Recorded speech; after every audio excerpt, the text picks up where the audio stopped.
Hello guys, welcome back to my mini vlog. तो आज 2 दिन से मैं वीडियो नहीं डाल पा रही थी क्योंकि टाइम नहीं मिला। तो 2 दिन का मैं बता दूं एक कंक्लूज़न बेस पर कि मैंने बताया था हस्बैंड से बातचीत तो ठीक से हो नहीं रही थी। तो कल थोड़ी सी बातचीत की और मैंने सोचा था कि मैं उन्हें कोई भी कंप्लेंट नहीं करूँगी किसी भी तरह की, पर वही है ना कि महिलाएं आदत से मजबूर होती हैं और वो अपने हस्बैंड का स्पेशली बुरा होते हुए नहीं देख सकती हैं। बाकी तो दुनिया में किसी का भी बुरा होते हुए देख लेंगी, पर उसका तो नहीं देख सकती हैं। और आज किसी काम से हम लोगों को जो है ससुराल निकलना पड़ेगा और मेरा ससुराल जो है यूपी में है।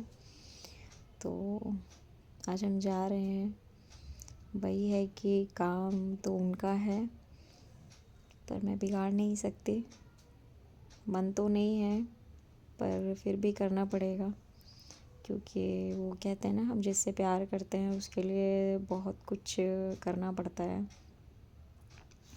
तो सेम चीज़ें हैं और आज मैंने थोड़ी सी जो भी मेरी शिकायतें थी वो मैंने बोली हैं। इसका भी मैं बता दूँ, मेरा मन नहीं था कुछ भी बोलने का, लेकिन ज़िंदगी है, आगे काटनी है और जीनी है, तो इसके लिए शिकायतें भी करनी पड़ेंगी। और मैंने बताया था कि मेरे हस्बैंड ने किराए पर रूम ले लिया और वो सारी चीज़ें जो है वहाँ शिफ्ट कर चुके हैं। तो मैंने उन्हें समझाया, बातचीत की कि अभी तो देखो रहना ठीक नहीं है और सीरियसली अभी हमारी फाइनेंशियली कंडीशन भी इतनी अच्छी नहीं है कि हम किराए के पैसे दे सकें।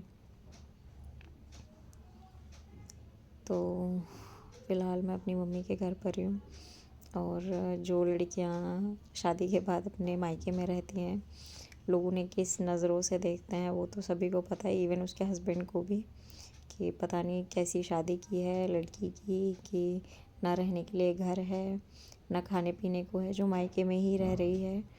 और मैं दूसरों को कहती थी, सच बताऊं, कि कैसे ये लोग लड़कियां अपने मायके में टिकी रहती हैं और स्टिल मेरी खुद की कंडीशन वैसी है कि मैं यहाँ रहूँगी। अब देखते हैं, भगवान जब चाहेगा तब हमारे पास भी रहने के लिए खुद का घर होगा। फ़िलहाल तो नहीं है, जब तक नहीं है तब तक यहीं रहेंगे।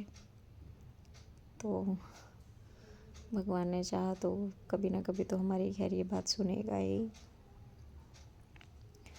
और आप लोगों से रिक्वेस्ट करूँगी कि आप जो है मुझे सपोर्ट करते रहिए इसी तरह।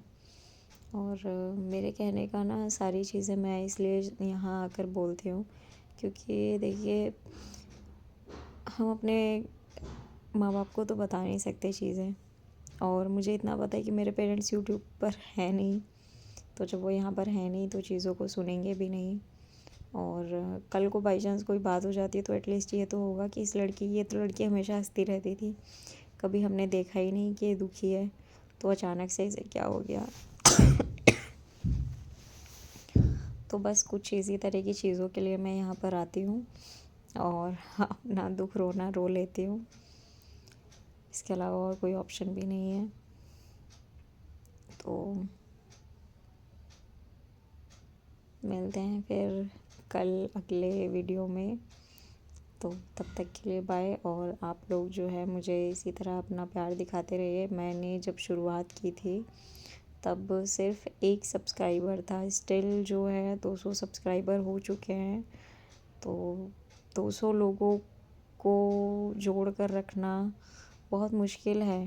कहने को मेरी ज़िंदगी में एक भी लोग नहीं है जो मुझे सुन सकें, समझ सकें, और यहाँ 200 लोग हैं जो मुझे सुन रहे हैं। तो ये कोई छोटी बात नहीं है, ये बहुत बड़ी बात है अपने आप में। तो थैंक यू।